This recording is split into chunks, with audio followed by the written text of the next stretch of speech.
Today, live from Martinsville Speedway in Virginia, it's the Goody's 500 Winston Cup race. And you couldn't ask for more beautiful weather. Cool temperatures, bright sunny skies, and no chance of rain. Here comes the field off of turn number 4, and the green flag is up.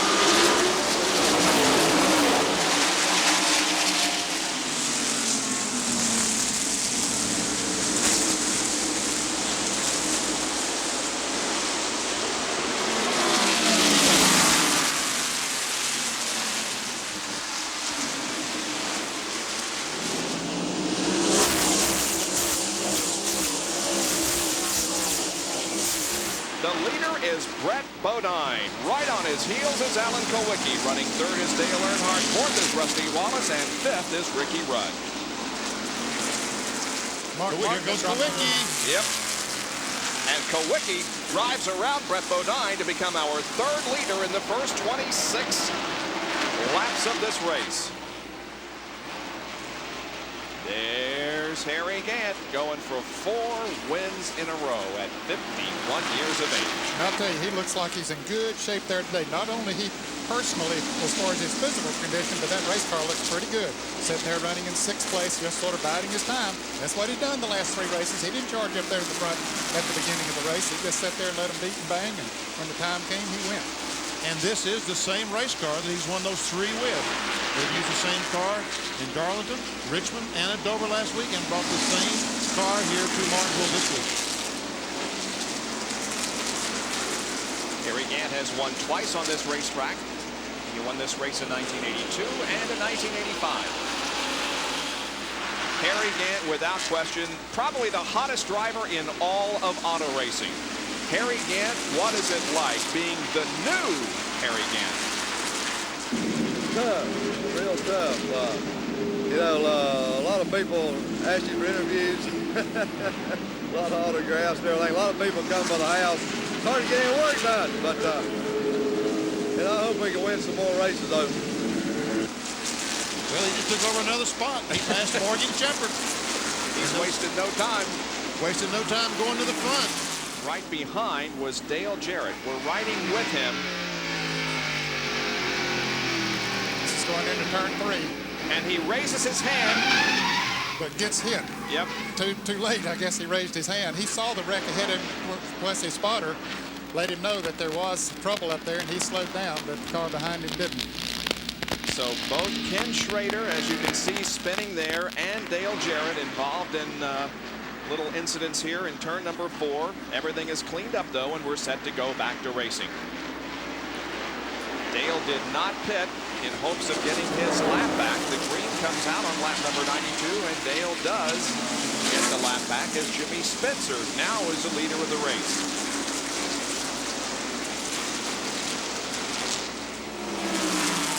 While we watch the action on the racetrack, Bill Elliott pulls behind the wall. Jerry Punch will check on that and have a report for us in just a moment.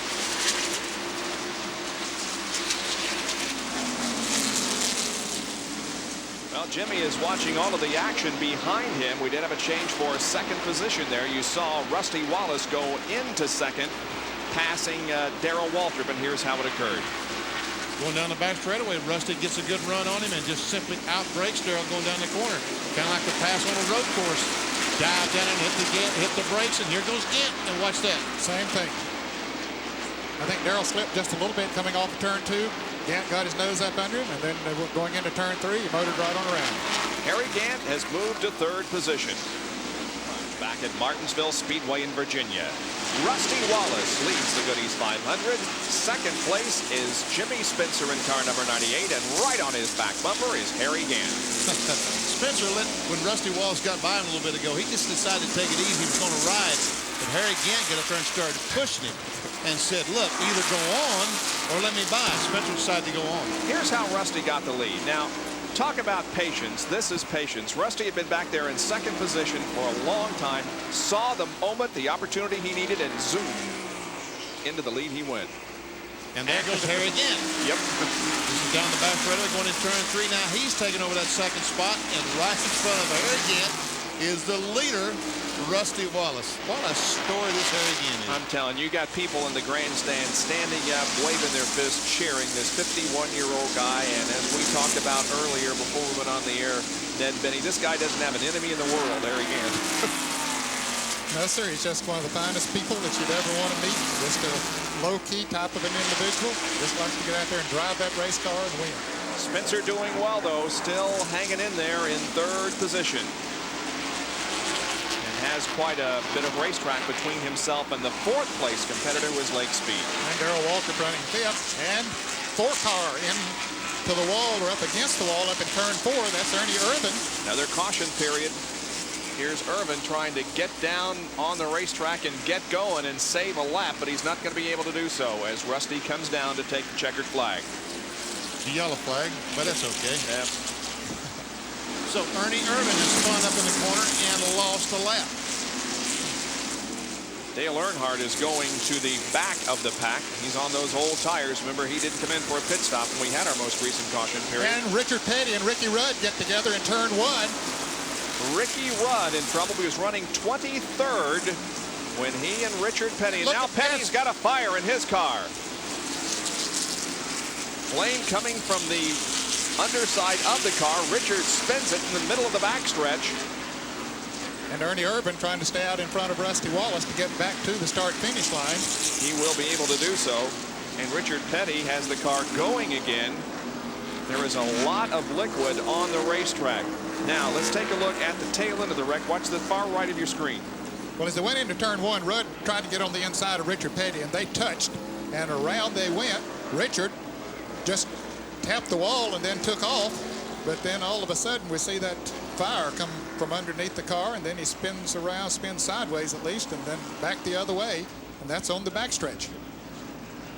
Indeed, green flag is out. Race resumes. Rusty Wallace at the front of the field with now Harry Gant running in second position and Derek Cope second in line trying to get a lap back. It is interesting to note that the drivers second, third, fourth, and sixth in the Winston Cup points have all spun at least one time here in the first 169 laps. Earnhardt has none. Rusty Wallace continues to lead the Goodies 500 here at Martinsville Speedway in Virginia. Right behind him is Harry Gant in the number 33 Skoal Bandit. And there's some real mind games going on right now. Harry Gant is running Rusty as hard as he possibly can. He's trying to make Rusty run harder than Rusty wants to.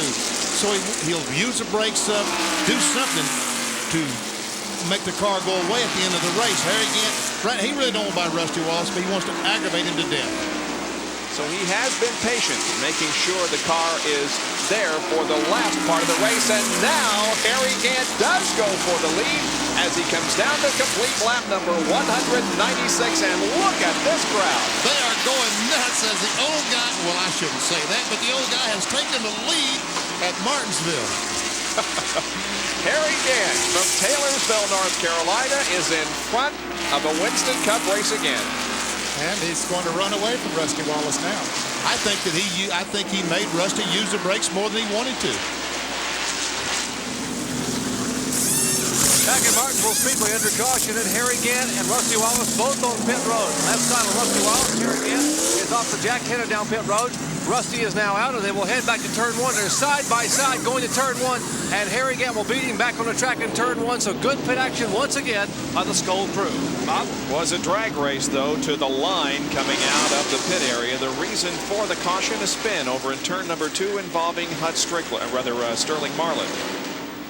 I don't know exactly if the 98 car and the 22 made contact or not, but I tell you what, it was... And Alan Kulwicki is being pushed down pit road. The guy that was running third is being pushed down pit road. What is the deal here? Evidently the engine died and he can't get it refired. We see a guy has jumped in the car. There's a fella, we see his feet sticking out. They probably are changing ignition boxes.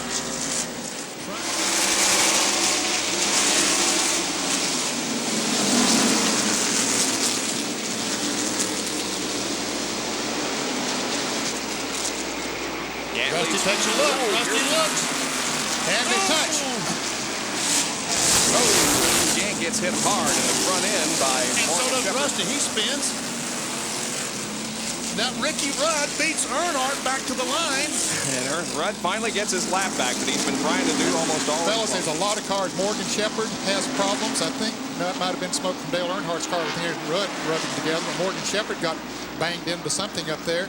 And Hud Strickland got banged again. Of course, we saw Derek Cope involved, so a lot of cars involved here. Here it is as Rusty moved to the inside of Harry Gant. Just some slight contact. And here goes Derek Cope on the inside as Earnhardt runs in the back of Rusty.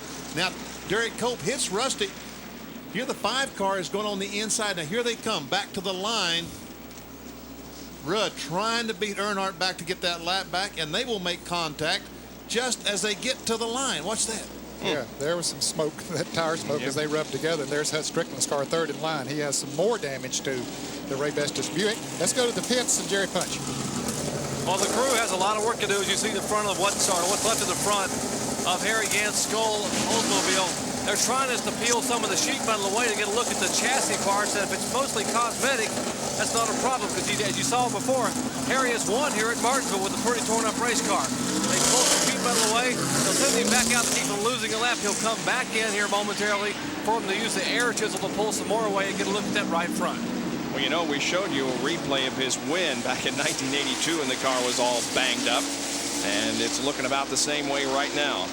Looks like that right front tire is going south and the car is going north. I mean, there's pretty heavy damage to that car. So Harry Gant will not win his 4th in a row, I'm sad to say. I mean, Ernie Irvan has taken the lead in this race.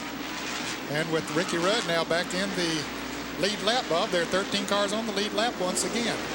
Here's the green flag. We're back underway. Mark Martin is second, followed by Terry Labonte, Kyle Petty, and Jimmy Hensley.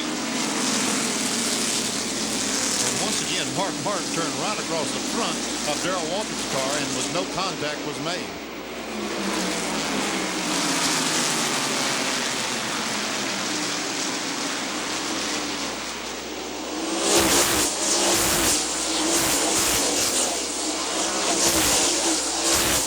Here is the battle for 9th position. Harry Gant to the inside of Ken Schrader. Harry goes to 9th position. Don't count him out. I do believe I might have wrote this fella off just a little bit too soon. Jerry Punch, what do you think? You got to remember, Benny, the line is life begins at 51. Harry Gant, of course, doesn't give up very easily. The crew just told me a minute ago that he is within a few hundredths of a second of what he was running a little bit ago before the accident. Obviously, the sheet metal has hurt him and some of the bent front end has hurt him, but he is coming in a hurry. He may run out of laps, but he's not going to quit.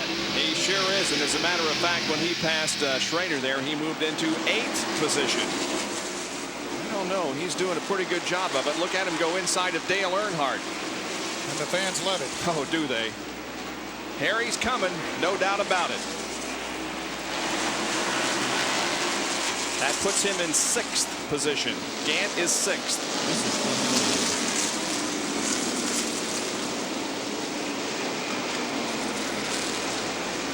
The 98 car of Jimmy Spencer, slow on the racetrack, headed for the pits. In the backstretch. Mark Martin on the right, coming down the front straightaway is what I believe happened to the car. Mark Martin has fallen off the pace. Here is the battle now for 3rd position. Harry Gant right behind Terry Labonte. The leader is Ernie Irvan. 2nd place is Brett Bodine. Let's see if Ernie can take 3rd. You mean Harry? Harry. Yep, he's got him. Yep. He has got him. This is unbelievable. I crossed Harry Gant off. I said he's not going to win 4 in a row. I don't know. He just might still do it. Yeah, he has time. He definitely has time. Brett Bodine is going to try Ernie Irvan on the outside for the lead. Bodine will get the lead going down the backstretch. Let's see what happens in turn 3. Look at Harry Gant. Look at this. Bodine has a lead. Let's see if Harry can get 2nd. Yeah, he's got to move up on the outside. Irvan just gives him the running room up there they need. His tires have gone away. I think he realizes that they're faster, so he says, I'll just have to let him go. I can't race with him right now. What a story we are seeing develop here this afternoon in Martinsville. These poor people paid $50, $40 for a seat. Sit down, people. Oh, man. Harry Gant is 2nd after a crash in turn number 3 that severely damaged the front end of the race car. Right now, he's about a half a lap ahead of Rusty Wallace, who he had that crash with. So obviously, they got his car worked out much better than Rusty got his worked out. Looky here, Harry Gant is on the inside. With ease, he just shoots by that Quaker State Buick and goes into the lead. Harry Gant is in front again, friends. So here comes Brett back. He's trying on the inside. Yes. Oh, Harry is sideways again. He's going to lose the front position, but only one spot. Boy, Harry's getting knocked around out there and still fights back. You reckon that hurt his tires? That's a little bit of a slip down there? Well, it certainly didn't help him, and it might have heated him up just a little bit. He might have to ride easy for a lap or two until he gets, well, I don't know. He might be riding easy. He's going to go right back on in there at him. Not Harry. Yep, folks, it happened. Harry Gant passed Brett Bodine while we were in break, and Harry now begins to move away from Bodine, and Harry Gant is in the lead, and he's still working as hard as he's worked all afternoon, sawing that wheel in there, but he has the lead. Now watch the replay as to how he got it. Now watch Harry saw the wheel coming off before. He's turning that thing, gets it a little bit sideways, but he never backs up and comes down and out brakes Bodine. Watch this. He shoots down in the corner. Oh, man. That's how Harry Gant got the lead. And next time around, Harry will get the white flag. One more lap to go. Boy, the crowd is just waiting to explode. They're already shaking their fists and waving. Here's Gant with the white flag. One more lap to go for 51-year-old Harry Gant and his 4th consecutive Winston Cup win. We have seen history made here this afternoon, and what Harry has done. He puts the car into turn number 3. He now sees the checkered flag from Doyle Ford. Here it is. Gant wins the Goodies 500.